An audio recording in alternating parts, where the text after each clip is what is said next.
ভয়াবহ বন্যায় ভেঙে পড়েছে ফেনীর যোগাযোগ ব্যবস্থা। অধিকাংশ সড়কই ক্ষতিগ্রস্ত হয়েছে, এতে চরম দুর্ভোগে পড়েছেন স্থানীয়রা। সৈয়দ কামরার তথ্য ছবিতে আরো জানাচ্ছেন আরফে ইসলাম হিমু। সম্প্রতি বন্যায় ভয়াবহ ক্ষতি হয়েছে ফেনী জেলা। অধিকাংশ সড়কই ক্ষতিগ্রস্ত হয়েছে।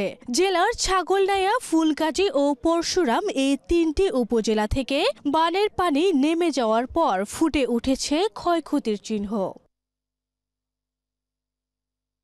তীব্র স্রোতে ভেঙে পড়েছে ৩ উপজেলার প্রায় শতাধিক গ্রামীণ সড়ক। ভেঙে পড়া এ সকল গ্রামীণ সড়কগুলোতে বর্তমানে হেঁটে চলাও দুর্লভ। এতে স্কুলগামী শিক্ষার্থী সহ রোগবাহী অ্যাম্বুলেন্স এমনকি হেঁটে চললেও পড়তে হয় চরম ভোগান্তিতে।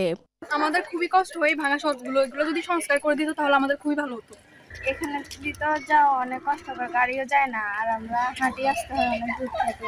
বন্যার পরবর্তী সময়ে স্কুলে ছাত্রছাত্রী এবং আমাদের শিক্ষকেরা আসতে বহু সমস্যা হচ্ছে, কিন্তু এইদিকে আরও সামনে কয়েকটা রাস্তায় এরকম সমস্যা আছে। তো আমরা আশাবাদী যে অন্তত সরকারের কাছে এটা বলবো যে দ্রুত যাতে এই রাস্তার পুনর্নির্মাণ করে জনগণের আসা যাওয়া এবং চলাচলের নির্বিঘ্নে যাতে আসা যাওয়া করতে পারে।